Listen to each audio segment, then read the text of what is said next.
বন্ধুরা, আমি চৈতালি ন্যাচারাল ভ্লগের পক্ষ থেকে সকল বন্ধুকে জানাই আমার আন্তরিক শুভেচ্ছা। বন্ধুরা, আজ আমি একটি অসাধারণ ভিডিও উপস্থাপন করতে চলেছি। সেটি হচ্ছে, আচ্ছা বন্ধুরা, আপনারা কি জানেন যে প্রভু জগন্নাথ, সুভদ্রা এবং বলরামের মূর্তির হাত পা কেন অসম্পূর্ণ? হ্যাঁ বন্ধুরা, অসাধারণ সেই কাহিনী। আপনারা ভিডিওটা সম্পূর্ণ দেখুন এবং শুনুন, আশা করি পুরো ব্যাপারটা জানতে পারবেন। তাহলে শুনুন। ব্রহ্মাণ্ড পুরাণ অনুযায়ী ভগবান শ্রীকৃষ্ণ তার ভক্ত রাজা ইন্দ্রদ্যুম্নের সম্মুখে আবির্ভূত হয়ে পুরীর সমুদ্র তটে ভেসে আসা একটি কাষ্ঠখণ্ড দিয়ে তার মূর্তি নির্মাণের আদেশ দেন। মূর্তি নির্মাণের জন্য রাজা একজন উপযুক্ত কাষ্ঠশিল্পীর সন্ধান করতে থাকেন। তখন এক রহস্যময় বৃদ্ধ ব্রাহ্মণ কাষ্ঠশিল্পী তার সম্মুখে উপস্থিত হন এবং বলেন তিনি মূর্তি তৈরি করে দেবেন এবং তিনি কিছুদিন রাজার কাছে সময় চেয়ে নেন। এবং সেই কাষ্ঠশিল্পী রাজাকে জানিয়ে দেন মূর্তি নির্মাণকালে কেউ যেন তার কাজে বাধা না দেন এবং দরজা না খোলেন। বন্ধ দরজার আড়ালে শুরু হয় কাজ। এরপর রাজা ও রানী সহ সকলেই নির্মাণ কাজের ব্যাপারে অত্যন্ত আগ্রহী হয়ে ওঠেন। প্রতিদিন তারা বন্ধ দরজার কাছে যেতেন এবং শুনতে পেতেন ভিতর থেকে ঠাকুরের যে মূর্তি তৈরি হচ্ছে তার আওয়াজ।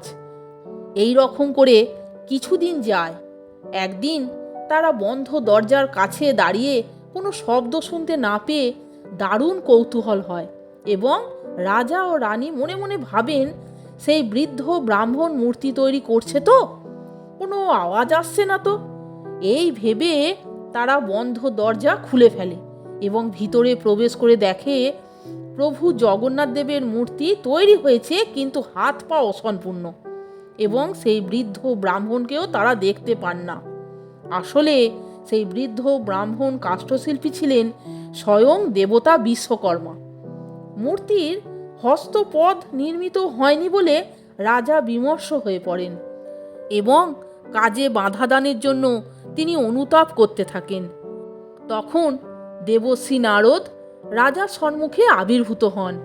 দেবশ্রী নারদ রাজাকে সান্ত্বনা দিয়ে বলেন এই অর্ধ সমাপ্ত মূর্তি পরমেশ্বরের এক স্বীকৃত স্বরূপ ও এই অসম্পূর্ণ রূপেই তিনি পূজিত হবেন বলে জানান। এবং দেবশ্রী নারদ রাজাকে এই অসম্পূর্ণ রূপেই জগন্নাথ, সুভদ্রা এবং বলরামের মূর্তির পূজা শুরু করতে বলেন।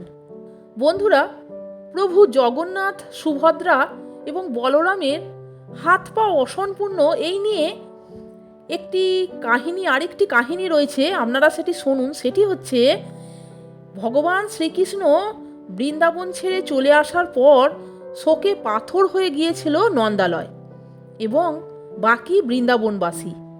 সে কাহিনী বলরামের মাতা রোহিণী দেবী একদিন তার মেয়ে সুভদ্রাকে শোনাচ্ছিলেন। শুনতে শুনতে দুঃখে চোখ বিস্ফোরিত হয়ে যায় সুভদ্রার, হাত পা সেঁধিয়ে যায় পেটের ভেতর। শ্রীকৃষ্ণ এবং বলরামও দরজার বাইরে থেকে মাতা রোহিণীর গল্প শুনছিলেন। তারাও নিজেদের আবেগ চেপে রাখতে পারেননি। বিশেষ করে ভগবান শ্রীকৃষ্ণ, মা যশোদা, বাবা নন্দ এবং বাকি বৃন্দাবনবাসীদের ছেড়ে আসা তীব্র অনুশোচনায় ভুগতে থাকেন। অতঃপর তার এবং বলরামেরও সুভদ্রার মতন একই অবস্থা হয়, অর্থাৎ জগন্নাথ দেব এবং বলরামের হাত পা পেটে ঢুকে যায়, দুই চোখ বিস্ফোরিত। এই রূপেই পরবর্তীকালে জগন্নাথ নামে খ্যাত হল।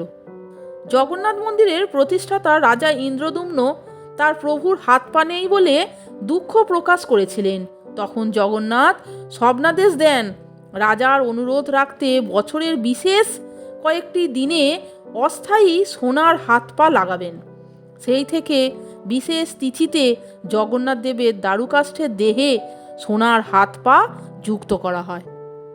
তাহলে বন্ধুরা, ভিডিওটা আপনারা সম্পূর্ণ দেখলেন তো এবং শুনলেন তো? যদি ভালো লাগে তাহলে একটা লাইক, কমেন্টস এবং আমার চ্যানেলটিকে সাবস্ক্রাইব করে আমার পাশে থাকবার অনুরোধ করলাম। এই রকম আরও অনেক ভিডিও পেতে বন্ধুরা প্লিজ আমার চ্যানেলের ভিডিওগুলো আপনারা একটু দেখুন। ভালো লাগলে বন্ধুদের মধ্যে শেয়ার করে দেবেন। আপনারা সকলে ভালো থাকবেন, সুস্থ থাকবেন। আমি আবার আসছি পরের দিন অন্য কোনো ভিডিও নিয়ে। ভিডিওটা সম্পূর্ণ দেখার জন্য আপনাদের আমি অসংখ্য ধন্যবাদ জানাচ্ছি। আর বন্ধুরা, চ্যানেলটিকে সাবস্ক্রাইব করে পাশে থাকা বেল আইকনটা বাজিয়ে দেবেন এবং অল নোটিফিকেশানটা অন করে দেবেন, তাহলে আমি যখনই ভিডিও ছাড়বো সমস্ত নোটিফিকেশান আপনারা পেয়ে যাবেন। ধন্যবাদ।